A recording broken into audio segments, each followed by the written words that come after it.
par du texte ou des photos? Des photos. Des photos? Des photos à la fois de belles photos, et puis c'est une plongée dans une région française qu'on montre peu. Le magazine Polka publie ce reportage à l'occasion de la campagne présidentielle, comme le dit le titre. Vous voyez, Ardennes, terre de campagne. Alors ça aurait pu être une autre région, mais l'idée est d'aller dans un territoire qui ne soit ni une grande ville, ni une banlieue, autrement dit, un territoire dont on ne parle jamais. Pourquoi on n'en parle jamais? C'est bizarre, ça. Parce que on parle des grandes villes, et puis quand on veut se donner bonne conscience, on parle de ce qui est juste à côté, donc les banlieues. Ouais. Le reste, c'est trop loin. Vous rigolez, vous. Et alors là, personne ne parle d'eux? C'est loin, moi je connais bien, je suis presque de par là.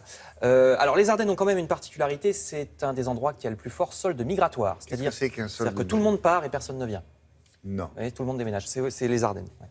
On ne s'installe pas aux Ardennes? Non, c'est les Champagne-Ardenne, et spécialement les Ardennes, c'est le pire département de ce point de vue. Département aussi de vieille industrie, qui en général est aussi mauvais signe, parce que désindustrialisation de la France depuis des années, les usines ferment plus souvent qu'elles n'ouvrent. Alors celle-ci, elle fonctionne, hein. C'est une fonderie près de la frontière belge. Mais comme partout ailleurs, il y a des jeunes qui s'ennuient, qui attendent la fête foraine annuelle avec impatience. Il y a aussi de jolis coins avec des forêts. C'est un département très forestier, bien sûr, les Ardennes, avec un lac où les habitants vont se baigner quand il fait beau. Il y a plusieurs pages de photos noir et blanc avec un traitement volontairement artistique. C'est aussi ça, un bon reportage.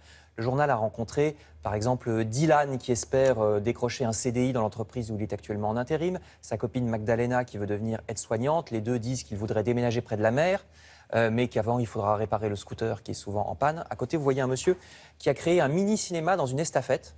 Ouais. Le chômage a un peu baissé dans le département, mais il y a toujours autant de commerces fermés dans les petites villes des Ardennes comme d'ailleurs. Vous savez, il y a des zones industrielles et commerciales à l'extérieur, et en attendant, l'épicerie de l'intérieur de la ville ferme. Les jeunes passent leur après-midi de liberté au football ou bien à la pêche. Donc c'est la France telle qu'elle est, dans les pages du magazine Polka. Très beau reportage. Complètement autre chose, je passe à Paris, mais finalement, c'est pas si différent, puisque c'est aussi la vie quotidienne des Français. Le magazine 75 se demande consterné pourquoi la lutte contre la pollution passe pour une lubie de bobos qui n'ont que ça à faire, alors que rien qu'à Paris, la pollution entraîne la mort de 3000 personnes chaque année. Donc agissons contre la pollution, titre ce dossier. On apprend, par exemple, que Paris est très en retard sur Londres.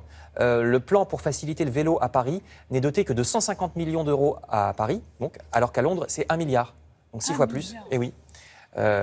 Oui, Anne Hidalgo s'en prend plein la figure quand elle essaye de développer le vélo, mais on est très en retard. Il y a aussi des applications pour smartphone dans ce dossier qui vous aident, ces applications, à conduire en consommant moins d'essence, ou bien applications qui facilitent le covoiturage. C'est nommé respectivement, vous voyez, Drust ou Caros.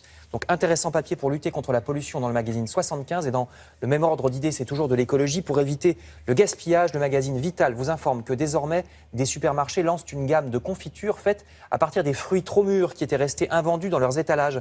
Certains supermarchés de Paris et de Seine-Saint-Denis, par exemple, alors c'est les confitures Rebelles, c'est leur nom. En plus, elles sont fabriquées localement à Romainville. Plus d'infos sur le site web confiturerebelle.fr. J'ai encore le temps ou pas? Non, on me dit non. Bon, je vous parlerai de Patrick Devers tout à l'heure dans la deuxième. Voilà. Les confitures Rebelles. Vous en trouvez pas partout, attention. Hein. Mais qu'est-ce qu'elles ont de... Elles sont belles et rebelles. Bah oui, c'est parce que c'est vraiment les fruits trop mûrs que les supermarchés n'arrivaient pas à vendre. Très sucré alors, non? De toute façon, pour les confitures, on prend en général les fruits un peu presque blés. Vous savez, c'est comme ça qu'on fait les bonnes confitures. Ouais. Là, c'est le principe, mais en plus, ça récupère des fruits qui partaient à la poubelle. Ouais, d'accord. Merci beaucoup. Allez.